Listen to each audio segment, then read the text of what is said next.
দেখো বন্ধুরা, এরকম যদি একটা পেঁয়াজ কালি দিয়ে নতুন একটা রেসিপি যদি খাওয়া যায়। পেঁয়াজ কালি তোমরা অনেক রকমের রেসিপি করো, তো আমি মনে করি অন্তত একবার এরকম একটা রেসিপি করে দেখো বন্ধুরা, অনেক ভালো লাগবে। তো চলো আজকে শুরু করে দিই। পেঁয়াজ কালি দিয়ে নতুন একটা রেসিপি নিয়ে চলে এসে তোমাদের সঙ্গে। তো দেখো বন্ধুরা, ফার্স্টে কড়াইতে তেল বসিয়ে দিয়েছি। এর মধ্যে আমি 3 রকম ফোড়ন নিলাম, মৌরি, গোটা জিরে আর হচ্ছে কালো জিরে। তো দেখতে পাচ্ছ আমি ফোড়ন দিয়ে দিচ্ছি, তার মধ্যে গোটা লঙ্কা ফোড়ন দেবো, শুকনো লঙ্কা ফোড়ন দিয়ে দেবো। তো শুকনো লঙ্কা ফোড়ন দেওয়ার ভালো করে তেলটা একটু নাড়াচাড়া করবো। তারপরে কিন্তু আমি কুচো পেঁয়াজ দেবো। ঠিক আছে বন্ধুরা, আমি 3টে কুচো পেঁয়াজ নিয়েছি আর 20 টাকার মতন আমি পেঁয়াজ কেটে নিয়েছি বন্ধুরা। তোমরা মাপে বলে দিলাম তোমরা কিরমভাবে নেবে। আর কিন্তু আমি পেঁয়াজটা একটু লাল লাল করে ভাজবো। আর একটু আদা কুচি, লঙ্কা কুচি আমি নিয়েছি আর রসুন কুচি নিয়েছি। ঠিক আছে বন্ধুরা, বলে দিলাম। তো দেখো তোমরা রেসিপিটি দেখতে থাকো, আর কেমন লাগবে অবশ্যই বলবে। আর welcome to back my channel বন্ধুরা, তোমরা কেমন আছো বলো। মুনমুন ব্লগে তোমাদের স্বাগত সবাইকে। আর চলো রেসিপিটা আজকে ঝটপট করে তৈরি করে নিই, একদম ছোট্ট একটা ব্লগ বন্ধুরা, তোমরা অবশ্যই দেখবে। আমি জানি তোমাদের সব কটা রেসিপি তোমাদের ভালো লাগে। দেখো কথা বলতে বলতে কিন্তু রসুন কুচি, আদা কুচি আর লঙ্কা কুচিটা আমি দিয়ে দিলাম। যেহেতু পেঁয়াজটা কিন্তু একটু লালচে হয়েছে, খুব লালচে হবে না আবার খুব কাঁচাও থাকবে না, বুঝতে পারলে বন্ধুরা। যেহেতু আদা রসুনটা একটু পরে দিলেই ভালো হয়, যাতে পুড়ে না যায়, পুড়ে গেলে কিন্তু খেতে ভালো লাগবে না। তো দেখো লঙ্কাটা আমি বেশি দিয়েছি, তোমরা চাইলে কিন্তু একটু কমও দিতে পারো। তো এবার একটু ভাজা ভাজা হবে বন্ধুরা। ভাজা হওয়ার পরে কিন্তু গণেশের যে বেসন পাওয়া যায়, সে একটু ভালো কোম্পানির বেসন কিন্তু তোমরা প্যাকেট রেডি রাখবে। আমি কিন্তু একে থেকে রেডি করে রেখেছি। দেখো বন্ধুরা, এখানে কিন্তু আমি নুন, হলুদ, জিরে গুঁড়ো, লঙ্কার গুঁড়ো, একটু চিনি সব দিয়ে দেবো, কালার লঙ্কা দেবো, কাশ্মীরি কালার লঙ্কা। তো সব ফটাফট দিয়ে দেবো একটু, আমি দেখতেই পাচ্ছি ফটাফট করে তোমার সঙ্গে কথা বলছে, দিয়ে দিচ্ছি। তো দিয়ে কিন্তু ভালো করে আবার নাড়াচাড়া করবো বন্ধুরা। ঠিক আছে, এই রেসিপিটা অন্তত একবার খেয়ে দেখো, তারপরে বললো বন্ধুরা পেঁয়াজ কালি দিয়ে অনেক রকম রেসিপি তোমরা খেয়েছো, তো এটা একটা নতুন রেসিপি বন্ধুরা তোমাদের সঙ্গে শেয়ার করছি। তো দেখো আমি কিন্তু গণেশের যেরকম ছাতু ফাতু পাওয়া যায় সেরকমই বেসনের প্যাকেটও পাওয়া যায় বন্ধুরা। আমি কিন্তু 2 চামচ থেকে 3 চামচের মতন নিয়েছি। ঠিক আছে বন্ধুরা, 2 থেকে 3 চামচের মতন আমি নিয়েছি। তোমরা তোমাদের আন্দাজ মতো তোমরা একটু নেবে। তো আমার বেশি লাগবে না, মোটামুটি এটা একটু জল দেবো, তো তার মধ্যে একটু হয়ে যাবে, মোটামুটি মাখা মাখা হবে। ঠিক আছে, মাখানোর মতন লাগবে খেতে। তো দেখো আমি এটা দিয়ে নাড়াচাড়া করবো ভালো করে একটু, যাতে তেলটা ছেড়ে যায়। ঠিক আছে বন্ধুরা, একটা কথা মাথায় রাখবে, এমনভাবে এটা মানে টানবে, টেনে গিয়ে এটা ভাজবে, মানে তোমার বেসনটা ভালো করে ভেজে কিন্তু তেলটা ছেড়ে যাবে। তো দেখো এমনিতে আমি এবার পেঁয়াজ কালিটা দিয়ে দেবো। পেঁয়াজ কালি কিন্তু আমি 20 টাকার মতন কিনেছি। ঠিক আছে, আমি তোমাদের মাপটা কিন্তু সব বলে দিলাম বন্ধুরা। এর মধ্যে রান্না করতে করতে কিন্তু মাপটা তোমাদের সব বলে দিচ্ছি। 20 টাকার মতন পেঁয়াজ কেটে নিই। এবার এর সঙ্গে ভালো মতো নাড়াচাড়া করবে, আস্তে আস্তে হবে এটা। ঠিক আছে বন্ধুরা, আস্তে আস্তে হবে, যাতে সেদ্ধ হয়ে যায় আর কিন্তু তেলটাও ছেড়ে যায়।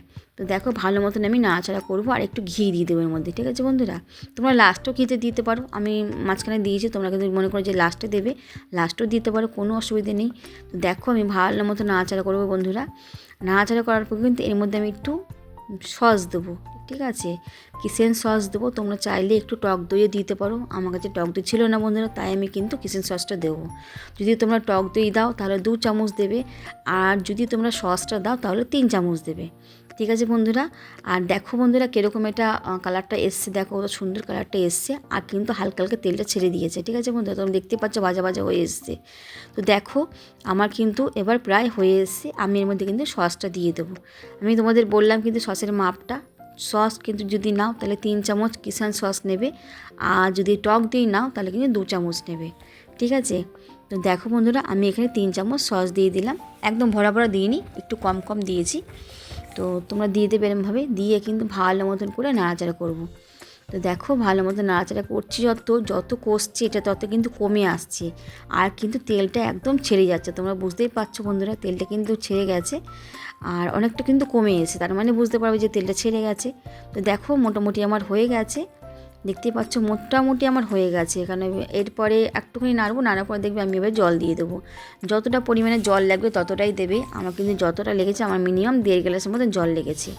ঠিক আছে, তো দেখো আমার এবার তেলটা ছেড়ে এসছে, মোটামুটি নাড়াচাড়া দেখো লেগে আছে, তার মানে কি এটা হয়ে গেছে, ভাজা ভাজাটা হয়ে গেছে। যেহেতু আমি আস্তে আস্তে করে করেছি, আমি এই জোরে দিয়ে কিন্তু করিনি বন্ধুরা। দেখো আমি এখানে 1.5 গ্লাসের মতো জল দিয়ে দেবো। ফার্স্টে আমি 1 গ্লাস দিয়েছিলাম, দেখলাম না আমার একটু লাগবে, আর কিন্তু একবার ঢেলে দেবে না, অল্প অল্প করে নাড়াবে। আমি প্রথমটা দিয়ে অল্প নাড়িয়ে নিয়ে তারপরে আবার হাফ গ্লাস দিয়েছি। ঠিক আছে, আর 1 গ্লাস আমি ভরা দিইনি, মোটামুটি একটু কমই দিয়েছি। আর এখানে আমি হাফ গ্লাস মতন আবার দিয়ে দেবো। তো দেখো যেহেতু আমার একটু জলটা লাগবে বলে আমি দিলাম, কেন আবার কিন্তু টানবে একটুখানি, যেহেতু ফুটবে ওটা, ওই জন্য আমি জলটা দিলাম।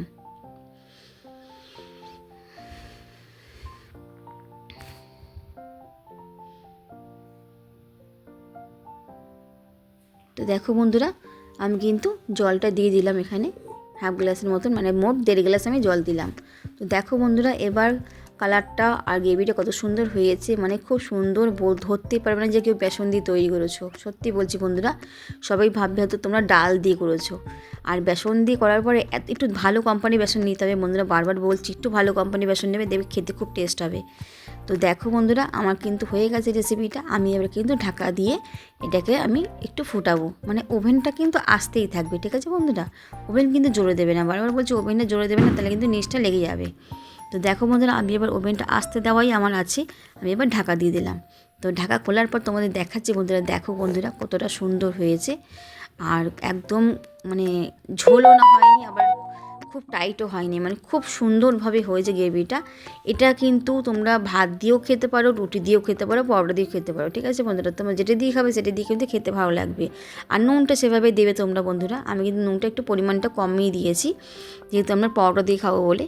তো দেখো বন্ধুরা, রেসিপিটা যদি ভালো লেগে থাকে অবশ্যই আমাকে লাইক কমেন্ট শেয়ার করবে, সঙ্গে থাকবে, ফুল সাপোর্ট করো আর ফুল ওয়াচ করো বন্ধুরা। অবশ্যই খুব কষ্ট করে আমরা ভিডিওগুলো তৈরি করি বন্ধুরা, একমাত্র তোমাদের জন্য, যাতে তোমরা নিত্য নতুন কিছু শিখতে পারো। আর হচ্ছে তোমরা যদি ভালো মতন দেখো তাহলে আমাদেরও উপকার হবে, তাই না বন্ধুরা? তো চলো আর বেশি সময় নেব না, আজকের মতন এখানে রেসিপিটা শেষ করলাম। নেক্সট কোনো আবার ভিডিও নিয়ে তোমাদের সঙ্গে আসছি, তো তোমরা অপেক্ষা থাকো কী ভিডিও আসছে তোমাদের সঙ্গে সামনে।